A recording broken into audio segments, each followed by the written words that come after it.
फातिमा की रानी माँ, प्रभु यीशु की माँ, आसरा तू ही है माँ।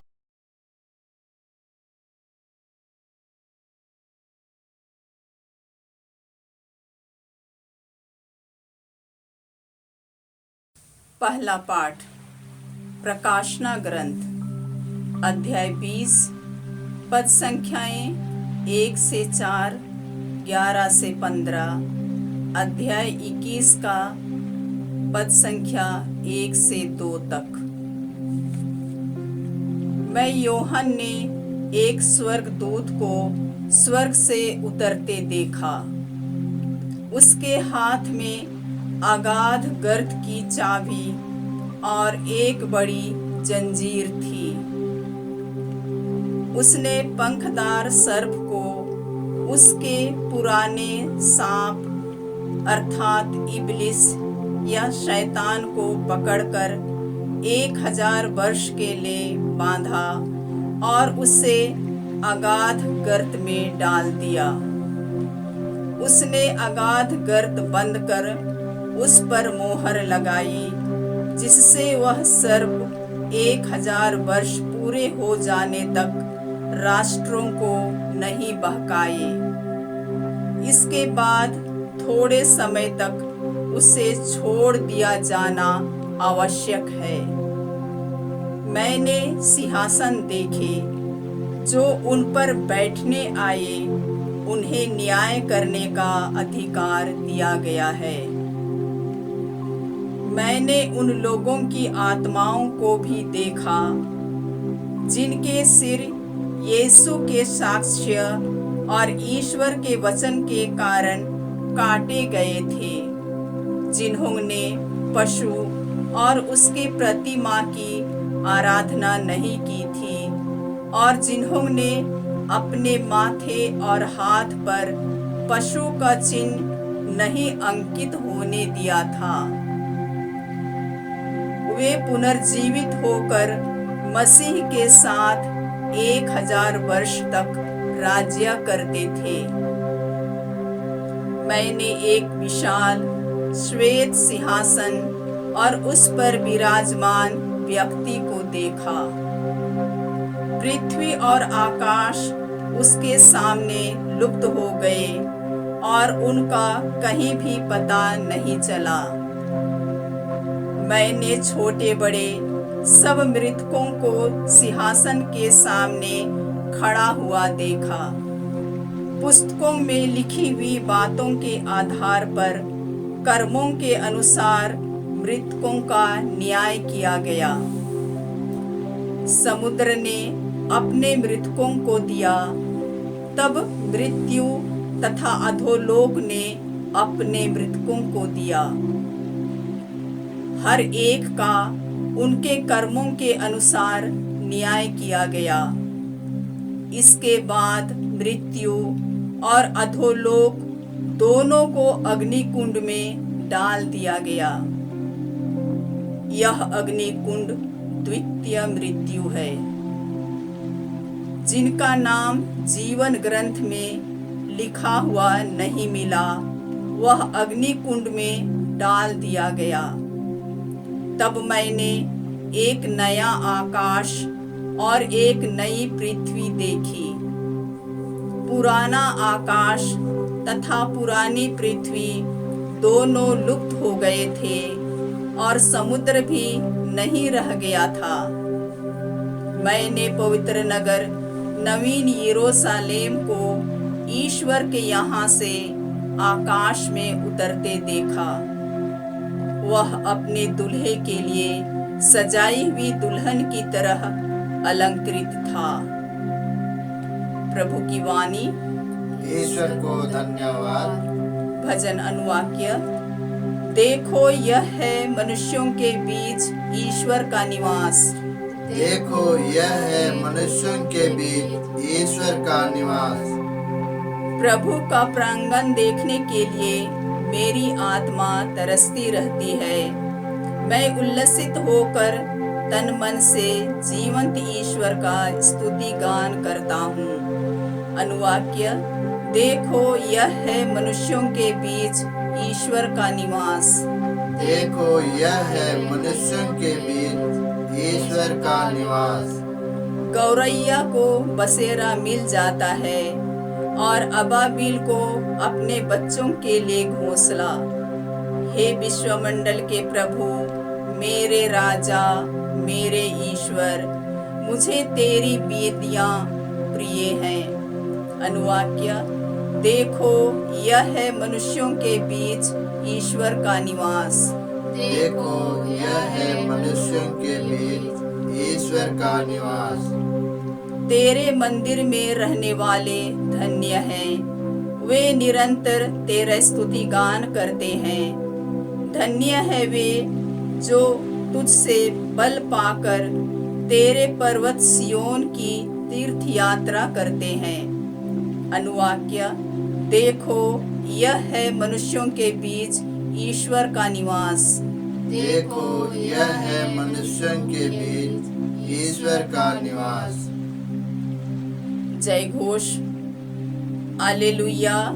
उठकर खड़े हो जाओ और सिर ऊपर उठाओ, क्योंकि तुम्हारी मुक्ति निकट है। हालेलुया। प्रभु आप लोगों के साथ हो और आपकी आत्मा के संत साथ। लूकास के अनुसार पवित्र सुसमाचार हे प्रभु तेरी महिमा हो। अध्याय 21 पद संख्या 29 से 33 तक। यीशु ने अपने शिष्यों को यह दृष्टांत सुनाया, अंजीर और दूसरे पेड़ों को देखो, जब उनमें अंकुर फूटने लगते हैं तब तुम सहज ही जान लेते हो कि गर्मी आ रही है। इसी तरह जब तुम इन बातों को होते देखोगे तो यह जान लेना कि ईश्वर का राज्य निकट है। मैं तुमसे कह देता हूँ कि इस पीढ़ी के अंत हो जाने से पूर्व ही ये सब बातें घटित हो जाएंगी। आकाश और पृथ्वी टल जाए तो टल जाए, परंतु मेरे शब्द नहीं टल सकते। प्रभु का सुसमाचार। हे क्रिस्त तेरी स्तुति हो। जय यीशु क्रिस्त में प्रिय भाई और बहनों, आज का पहला पाठ प्रकाशना ग्रंथ से है। अध्याय 20 पद संख्या 1 से 4, फिर 11 से 15 और अध्याय 21 पद संख्या 1 से 2 तक। इसमें हमने सुना, मैं यूहन्ना ने एक स्वर्गदूत को स्वर्ग से उतरते देखा। उसके हाथ में अगाध गर्त की चाबी और एक बड़ी जंजीर थी। उसने पंखदार सर्प को, उस पुराने सांप अर्थात इबलीस या शैतान को पकड़कर 1000 वर्ष के लिए बांधा और उसे अगाध गर्त में डाल दिया। उसने अगाध गर्त बंद कर उस पर मोहर लगाई, जिससे वह सर्प 1000 वर्ष पूरे हो जाने तक राष्ट्रों को नहीं बहकाए। इसके बाद थोड़े समय तक उसे छोड़ दिया जाना आवश्यक है। कुंजी या चाबी के बारे में ईश्वर ने नबी इस्याह के द्वारा भविष्यवाणी की थी। इस्याह नबी के ग्रंथ अध्याय 22 पद संख्या 22 में हम इस प्रकार पाते हैं, मैं दाऊद के घराने की कुंजी उसके कंधे पर रख दूंगा। यदि वह खोलेगा तो कोई बंद नहीं कर सकेगा, यदि वह बंद करेगा तो कोई नहीं खोल सकेगा। दाऊद के घराने का मतलब है प्रभु यीशु। प्रभु यीशु दाऊद के घराने में आए और उनको पूरा अधिकार दिया गया है। कलोसियों के नाम पत्र अध्याय 2 पद संख्या 9 में संत पौलुस इसी तरह लिखते हैं, मसीह में ईश्वरीय तत्व की परिपूर्णता अवतरित होकर निवास करती है। यीशु मसीह परिपूर्ण ईश्वर, परिपूर्ण मनुष्य है। उनमें सब कुछ है, उनका अधिकार है सारे संसार पर उनका अधिकार है। इसलिए प्रकाशना ग्रंथ अध्याय 1 पद संख्या 17-18 में हम इस प्रकार पढ़ते हैं, मत डरो, प्रथम और अंतिम मैं हूँ, जीवन का स्रोत मैं हूँ। मैं मर गया था और देखो मैं अनंत काल तक जीवित रहूंगा। मृत्यु और अधोलोक की कुंजियां मेरे पास हैं।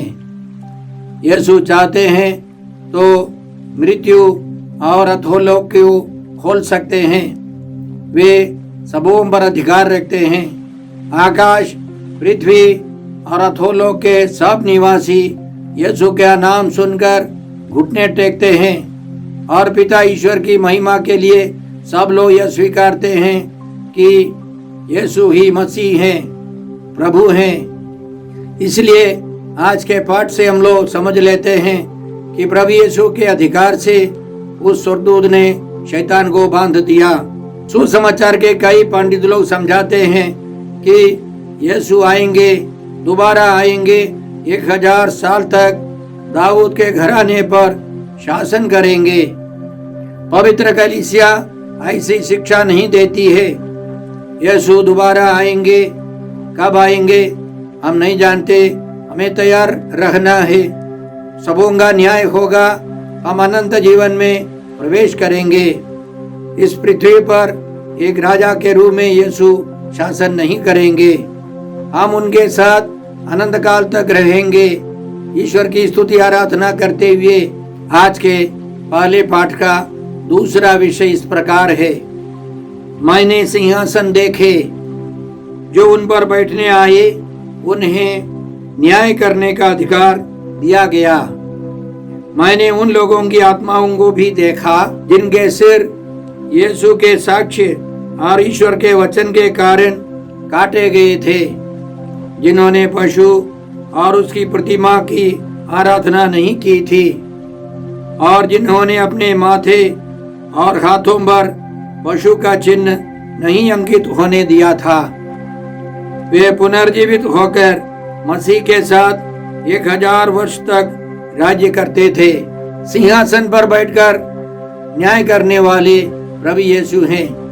संत यूहन्ना के सुसमाचार अध्याय 5 पद संख्या 22 और 23 में हम लोग इस प्रकार पढ़ते हैं कि यीशु न्याय करने वाले हैं। न्याय करने का पूरा अधिकार पिता ईश्वर ने यीशु को दिया है। यीशु हमारा न्याय करेंगे, धर्मी अनंत जीवन में प्रवेश करेंगे। प्रकाशना ग्रंथ अध्याय 21 में पद संख्या 9 में एक स्वर्गदूत ने स्वर्गीय यरूशलेम दिखाया। जो 7 स्वर्गदूत वे 7 प्याले लिए थे जिनमें अंतिम 7 विपत्तियां भरी हुई थी। उनमें से एक ने मेरे पास आकर कहा, आइए मैं आपको दुल्हन मेमने की पत्नी के दर्शन कराऊंगा। यह स्वर्गीय यरूशलेम है, पवित्र कलीसिया है।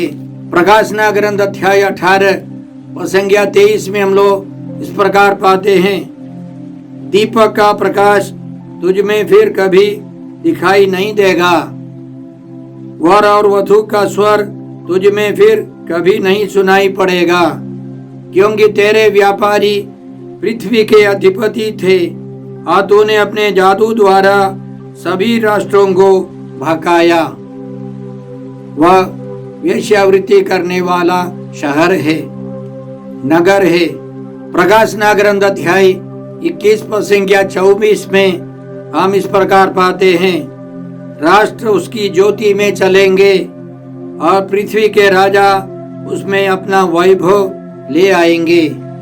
यह स्वर्गीय यरूशलेम है, स्वर्ग का अनुभव है। इसलिए हमें नई पृथ्वी में, नए आकाश में प्रवेश करने के लिए परिश्रम करना है। हम देखते चारों तरफ बुराइयां हैं, पाप और पाप की वासनाएं हैं। हमको स्वर्गीय यरूशलेम में प्रवेश करने के लिए प्रयास करना है। याद रखें, कुछ ही दिनों के अंदर हम लोग आगमन काल में प्रवेश करेंगे। आगमन काल में हम लोग प्रभु यीशु के दूसरे आगमन के लिए तैयारी करते हैं। हमें यीशु के साथ अनंत काल तक उस नई पृथ्वी पर, उस नए आकाश में हमें जीवन बिताना है। इसके लिए हम तैयारी करें। आज के सुसमाचार में प्रभु यीशु ने अंजीर और दूसरे पेड़ों का दृष्टांत सुनाया और उसके बाद यीशु यह निष्कर्ष निकालते हैं, इसी तरह जब तुम इन बातों को होते देखोगे तो यह जान लेना कि ईश्वर का राज्य निकट है। और यीशु ने यह भी बताया, आकाश और पृथ्वी टल जाए तो टल जाए, परंतु मेरे शब्द नहीं टल सकते। प्रभु यीशु यह भी जोड़ देते हैं, इस पीढ़ी के अंत हो जाने से पूर्व ही ये सब बातें घटित हो जाएंगी। किन किन बातों की सूचना यीशु देना चाहते थे?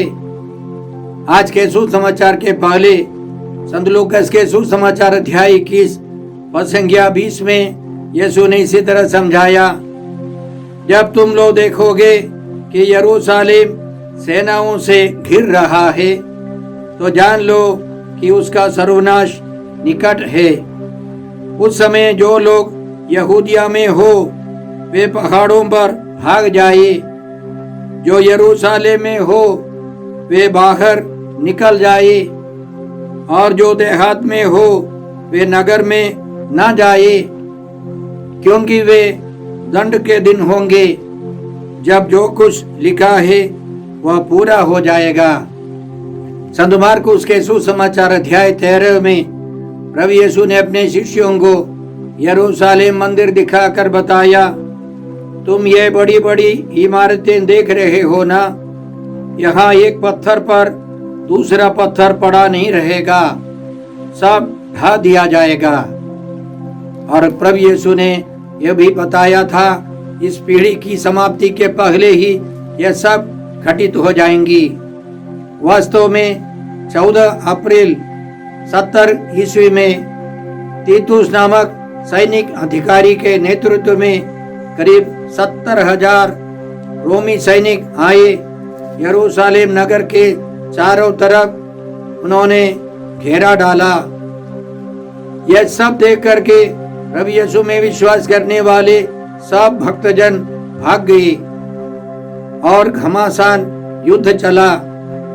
8 सितंबर 70 ईस्वी में उन्होंने यरूशलेम नगर को पूरा बर्बाद कर दिया, यरूशलेम मंदिर को लूट लिया और अंतिम में उसको जला दिया, पत्थर पर पत्थर रखने नहीं दिया, जो आज तक बर्बाद पड़ा है।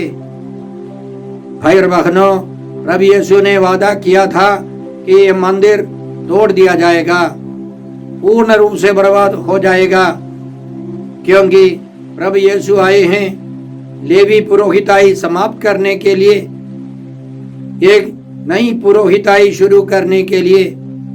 अब लेवी पुरोहिताई समाप्त है, जानवरों की बलि समाप्त है। याद रखे, निर्गमन ग्रंथ में और विधि विवरण ग्रंथ में ईश्वर ने 10 नियम दिए। उन नियमों के आसपास सब जोड़कर 613 नियम थे। इसलिए ईश्वर ने लेवी ग्रंथ में 5 बलियों को चढ़ाने का आदेश दिया, 7 पर्वों को मनाना था, और ये बलियां इस्राएलियों के अंधविश्वास अविश्वास के कारण था। जगह जगह पर वे बलि चढ़ाते थे, इसलिए ईश्वर ने पहले दर्शन कक्ष शुरू किया और सुलेमान के समय एक मंदिर बनवाया। जगह जगह पर मंदिर नहीं। उस जमाने में वह क्रांतिकारी नियम था, लेकिन यीशु आए हैं उस नियम से ऊपर चढ़ने के लिए।